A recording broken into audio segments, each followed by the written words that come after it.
मार्च का महीना धनु राशि के लोगों के लिए ये मार्च का महीना कैसा होने वाला है। जय माता दी दोस्तों, आप सभी का स्वागत है हमारे YouTube चैनल अमृता एस्ट्रो में। और इस वीडियो में मैं बात कर रही हूँ इस मार्च माह के होने वाले ग्रह गोचर और उनके द्वारा होने वाले प्रभाव के बारे में। कैसा ये महीना आपके लिए होने वाला है, क्या कुछ ग्रहों का चाल में परिवर्तन होगा और वो आपके लिए कैसा रहेगा। तो सबसे पहले ग्रहों की स्थिति के बारे में हम बात कर लेते हैं। तो देखिए, धनु राशि की यहाँ पर कुंडली बनी हुई है। यहाँ मैं लग्न की बात नहीं कर रही हूँ, यहाँ ये जो राशिफल है ये चंद्र राशि पर आधारित है। तो धनु लग्न और इस धनु राशि और इसके जो तीसरा घर है वहां पर शनि और सूर्य ये दो ग्रह विराजमान है। शनि अस्त अवस्था में है जो कि 9 अप्रैल तक अस्त रहेंगे। उसके बाद आपका जो चौथा घर है वहां राहु विराजमान है। शुक्र उच्च अवस्था में बैठे हैं जो एक बहुत ही अच्छी स्थिति है, और बुध वो नीच अवस्था में विराजमान है। इसके बाद आपका जो छठा घर है वहां आपकी राशि के स्वामी गुरु बृहस्पति विराजमान है, और यहाँ आपके सप्तम भाव में मंगल बैठ गए हैं, और आपका जो 10वां घर है उसमें केतु बैठे हुए हैं। तो ये ग्रहों की स्थिति है। अब यहाँ दो ग्रहों का राशि परिवर्तन है। एक तो 14 मार्च को है जो कि सूर्य का राशि परिवर्तन है, और सूर्य क्या करेंगे, आपके तीसरे घर से चौथे में आएंगे। महीने के अंत में 29 मार्च को शनि का राशि परिवर्तन है जो एक सबसे बड़ा परिवर्तनकारी ग्रह होने वाला है। 29 मार्च को शनिदेव भी तीसरे घर से चौथे घर में आ जाएंगे, और इस ग्रह के गोचर से इस चौथे घर में पंचग्रह योग बन जाएगा। 5 ग्रह एक साथ होंगे, अशुभ अशुभ इकट्ठे। तो इनका जो प्रभाव है उसके बारे में तो बाद में जानेंगे, पहले मार्च के राशिफल के बारे में जान लेते हैं। आगे बढ़ने से पहले छोटा सा ही निवेदन है, चैनल पर पहली बार आए हैं तो सब्सक्राइब जरूर कर लें। अब देखिए, अगर सबसे पहले मैं आपकी हेल्थ की बात करूं तो आपके राशि के स्वामी गुरु बृहस्पति जो कि छठे घर में बैठे हुए हैं, किसके नक्षत्र में है, चंद्रमा के नक्षत्र में है, और चंद्रमा आपके अष्टम भाव के स्वामी है। तो दोनों ही स्थितियां अच्छी नहीं है। साथ में मंगल सप्तम में देख के आपके राशि को देख भी रहे हैं। तो हेल्थ का आपको ध्यान रखने की आवश्यकता होगी। खाने पीने की चीजों का ध्यान रखें, सही समय पर अगर कुछ भी हेल्थ इश्यू होता है तो सही समय पर चिकित्सक के पास भी जाएं, डॉक्टर के पास भी जाएं। वाहन भी सावधानी पूर्वक चलाएं। ट्रेवल बहुत ज्यादा करने से आपको अवॉइड करना है, इस चीज का ध्यान रखना है, क्योंकि मंगल भी देख रहे हैं, राशि के स्वामी भी छठे में है, और जिसके नक्षत्र में है वो भी अष्टम भाव का स्वामी है। तो कहीं ना कहीं हेल्थ इश्यू हो सकते हैं, तो थोड़ा सा बस ध्यान रखने की आवश्यकता रहेगी। अब हम बात करेंगे आपके करियर के बारे में कि करियर आपका कैसा रहेगा, बिजनेस आपका कैसा रहेगा। तो यहां देखिए, ये है आपके करियर का भाव, 10वां भाव होता है, इसके स्वामी होते हैं बुधदेव। अब बुधदेव आपके चौथे घर में बैठे हैं। चौथे घर में बुधदेव की स्थिति तो अच्छी है, लेकिन वो यहां पर नीच के हो गए हैं। यहां पर वो नीच के हो गए हैं, लेकिन लगातार अपने जो 10वां भाव है ना उसको अपनी राशि को देख भी रहे हैं। तो नीच भंग कर दिया है। यहाँ पर शुक्र भी बैठे हुए हैं, उच्च की अवस्था में बैठे हुए हैं, और अगर शुक्रदेव को देखें तो देखें छठे घर के स्वामी हैं और लाभ भाव के भी स्वामी हैं। तो अब स्थितियां क्या होंगी, जहां एक तरफ बुध नीच के होकर कुछ नेगेटिव प्रभाव दे रहे थे, वहां आपके द्वारा डाले गए एफर्ट के मामले में, यानी जो आप प्रयास कर रहे हैं उसका रिजल्ट आपको मिलना शुरू होगा। उसका मिलेगा रिजल्ट, लेकिन हो सकता है थोड़ा आपको डिले हो जाए, थोड़ा हार्डवर्क आपको करना पड़े। तो ये चीजें रहेंगी, और जो आप काम कर रहे हैं ना उसी को आप मेंटेन करने का प्रयास करेंगे तो ज्यादा अच्छा है। कुछ भी नया शुरू ना करें इस अवधि में।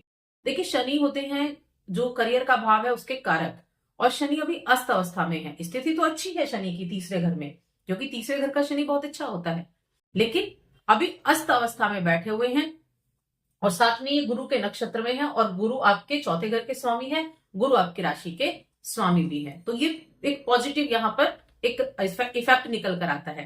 तो बुध जो है अपनी राशि को लगातार देखते रहेंगे, तो कहीं ना कहीं से आप जो रिजल्ट है ना उसको प्राप्त कर पाएंगे, क्योंकि आप मेहनत कर रहे हैं, उसके द्वारा आपको रिजल्ट मिलते रहेंगे। ऐसा नहीं कि नहीं रिजल्ट नहीं मिलेंगे, बस स्थितियों को सुनियोजित ढंग से आपको करना है, और बृहस्पति का आशीर्वाद आपको लगातार मिलता रहेगा। देखिए, 1 2 3 4 5, क्योंकि गुरु पंचम दृष्टि से करियर के भाव को देख रहे हैं, तो यहाँ पर अपने करियर के द्वारा आप अच्छे रिजल्ट प्राप्त कर सकते हैं। छठे घर का स्वामी भी उच्च अवस्था में बैठा है, जो बहुत अच्छे रिजल्ट देगा। और कहाँ बैठा है? चौथे घर में बैठा है। चौथा घर क्या है? सुख सुविधाओं का है, प्रॉपर्टी का है, मकान का है, वाहन का है, इन सब का है। तो ये एक शुभ स्थिति हो गई। इन सभी चीजों से भी आपको प्रॉफिट मिल गया। नौकरी करने वाले लोगों के लिए ये महीना मैं कहूंगी काफी अच्छा होने वाला है। नौकरी करने वाले लोग, क्योंकि नौकरी भाव के स्वामी तो उच्च के होकर बैठे हैं और ये देख भी रहे हैं 10th हाउस को। तो जॉब करने वालों के लिए ये महीना बिजनेस करने वाले लोगों से ज्यादा सुटेबल रहेगा। आपको सुख की प्राप्ति होगी। पैसे को भी आप थोड़ा बचत कर पाएंगे। देखिए, पैसा आएगा और उसमें से आपके लिए बचत करने की तरफ ज्यादा अच्छा रहेगा कि आप कुछ उसमें से कुछ निवेश कर पाएंगे। ऐसी स्थितियां भी बनेंगी। जहां तक बिजनेस का सवाल है, तो ये है बिजनेस का घर जहां पर मंगल बैठे हैं और बिजनेस के स्वामी भी बुधदेव होते हैं, जो कि नीच के हैं, और कारक भी बुधदेव होते हैं बिजनेस के, जो कि नीच के हैं। अब ये स्थिति क्या बनती है? यहाँ पर जो जो बृहस्पति जो बिजनेस करने वाले लोगों के लिए है, वहां एफर्ट ज्यादा करने पड़ सकते हैं, मेहनत ज्यादा करनी पड़ सकती है, भाग दौड़ ज्यादा करनी पड़ सकती है।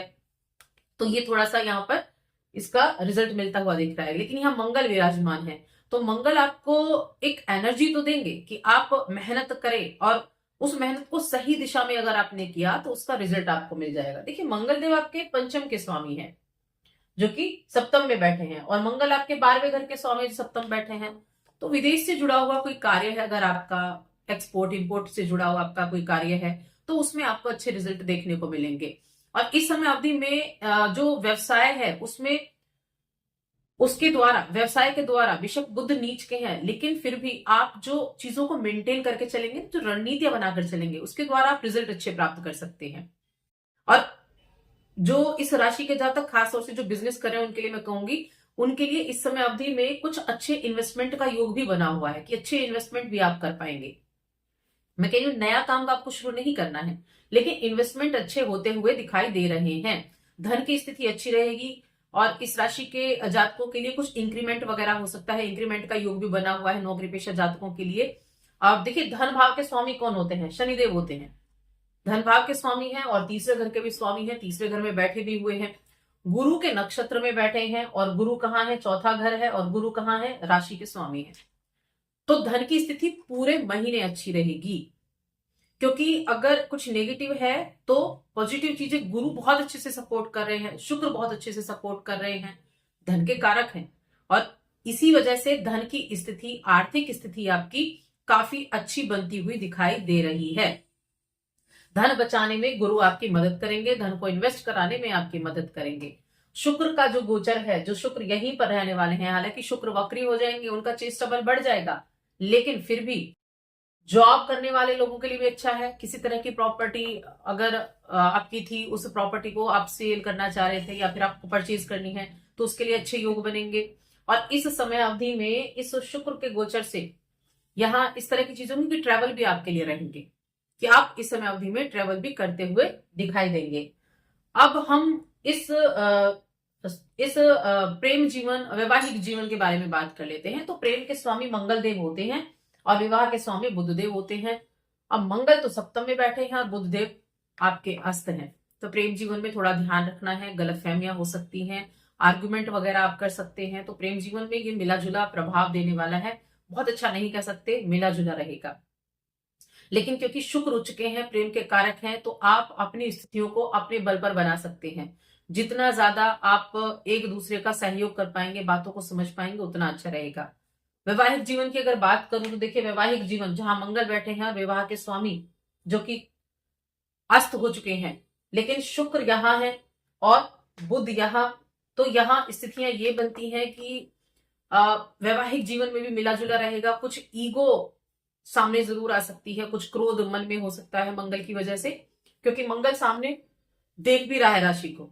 तो एक दूसरे के ऊपर आर्ग्यूमेंट वगैरह करना, इस तरह की चीजें हो सकती हैं। तो थोड़ा सा ध्यान रखें, बातचीत करते हुए संयम रखें, एक दूसरे की भावनाओं को समझें, तो ज्यादा सुटेबल आपके लिए रहेगा। देखिए, थोड़ी सी सावधानी से आप अपने लिए चीजों को बेहतर कर सकते हैं। उपाय मैं आपको बताऊंगी, जो उपाय आपको करने हैं वीडियो के अंत में मैं आपको उपाय बताने वाली हूँ, जो बहुत ज्यादा शुभ रहेंगे आपके लिए हर एक मामले में। जो नेगेटिव इफेक्ट है उनको कम करने के मामले में। शिक्षा की अगर बात की जाए तो शिक्षा के स्वामी होते हैं मंगल देव, और मंगल देव बैठे हुए हैं आपके सप्तम भाव में। तो आपका इस समय अवधि में काम तो आपका रहेगा कि आप बड़े एनर्जेटिक हैं, लेकिन कहीं ना कहीं रुकावटें आती हुई दिखाई दे रही हैं कि रुकावटें आ सकती हैं। मन एक जगह से दूसरी जगह ज्यादा भटक सकता है। तो सबसे पहले तो अपने मन को एकाग्र करें। अपने मन को एकाग्र करने का प्रयास आपको करना है ताकि अपनी पढ़ाई पर आप अच्छे से फोकस कर सके। तो इन चीजों का खास तौर से ध्यान रखें। मेहनत करने की जरूरत है, जितना मेहनत करेंगे उतना ज्यादा रिजल्ट आप प्राप्त कर सकते हैं। अब इस महीने जो सूर्य का गोचर है, तो देखिए यहाँ 14 मार्च तक तो सूर्य तीसरे घर में है, उसके बाद चौथे घर में आ जाएंगे। अब चौथे घर में सूर्य के गोचर से क्या होगा, एक तो ग्रहण योग बन जाएगा राहु और सूर्य की वजह से। बुधादित्य योग भी बनेगा, लेकिन बुध नीच के भी है, नीच के बुध के साथ, लेकिन नीच भंग भी हो रहा है। सूर्य उच्च के भी, शुक्र उच्च के भी हैं। तो यहाँ कई तरह के परिवर्तन देखने को मिलने वाले हैं। मैं कहूंगी सूर्य की स्थिति मध्य माह तक बहुत अच्छी है। आपके द्वारा किए गए एफर्ट आपको आगे लेकर जा सकते हैं। कुछ ट्रेवल वगैरह भी रहेंगे, लेकिन ट्रेवल को बहुत ज्यादा अवॉइड करें, और खास तौर से मध्य माह के बाद ज्यादातर मैं कहूंगी। मध्य माह से पहले पहले चीजों को अगर बेहतर तरीके से कर पाएंगे, रिजल्ट प्राप्त कर पाएंगे तो अच्छा रहेगा। कुछ इंपॉर्टेंट काम है उनको पहले ही आप कर लेंगे तो ज्यादा अच्छा है। शासन सत्ता से जुड़े हुए कुछ पेपर वर्क है आपका, उस तरह से प्रॉपर्टी से जुड़े हुए कुछ पेपर वर्क है आपका, आप खरीदना चाहते हैं, बेचना चाहते हैं, उसके लिए भी मैं कहूंगी मध्य माह तक आप कर लेंगे तो ज्यादा अच्छा रहेगा। क्योंकि उसके बाद ग्रहण योग चौथे घर में बन रहा है, तो इसीलिए उसका जो इफेक्ट है ना वो आपको पड़ना शुरू हो जाएगा, और सूर्य की स्थिति तब अच्छी नहीं कही जा सकती है। शनि का गोचर लास्ट में होगा, और तब यहाँ पंचग्रह योग बनेगा, तो उसके जो प्रभाव होंगे उसके बारे में हम बाद में चर्चा करेंगे। देखिए ये महीना ओवरऑल अगर मैं कहूं तो हेल्थ का ध्यान रखना है। आर्थिक स्थिति अच्छी रहेगी, धन की स्थिति अच्छी रहेगी, और ज्यादा मेहनत करनी पड़ सकती है, लेकिन पैसा आपके पास जरूर आएगा। पैसे की आपके लिए कोई दिक्कत ऐसी नहीं होने वाली है। और अगर आपने किसी को पैसा उधार दे रखा था ना, तो उस पैसे के वापस मिलने की उम्मीदें भी इस महीने में आपके लिए बनी हुई हैं, क्योंकि शुक्र उच्च के हैं, चौथे घर में बैठे हुए हैं, और यहाँ स्थिति बहुत अच्छे से बनेगी आपको पैसे के वापस मिलने की। अब उपाय की बात कर लेते हैं, क्या उपाय आपके लिए ज्यादा अच्छा रहेगा। तो एक तो जब भी कोई जरूरतमंद व्यक्ति मिले, कोई भूखा व्यक्ति मिले, तो उसको खाने की कुछ ना कुछ चीजें आप जरूर दें, यानी ऐसा कि वो एक वक्त खाना खा सके। इस तरह का उपाय आपके लिए बहुत उत्तम रहेगा। दूसरा, जब भी घर से बाहर निकले कन्या का आशीर्वाद लेकर निकलें, या उनको आप मिठाई खिला सकते हैं, तो उनको मिठाई खिलाएंगे तो उनका आशीर्वाद आपके लिए बहुत अच्छा रहेगा। कोई अगर आपको रोगी वगैरह मिलते हैं तो उनकी आप हेल्प कर सकते हैं। ये थोड़े से उपाय हैं जो आपके लिए हितकर साबित होंगे। तो बस आज की इस वीडियो में इतना ही। वीडियो कैसी लगी कमेंट करके जरूर बताएं। जय माता दी।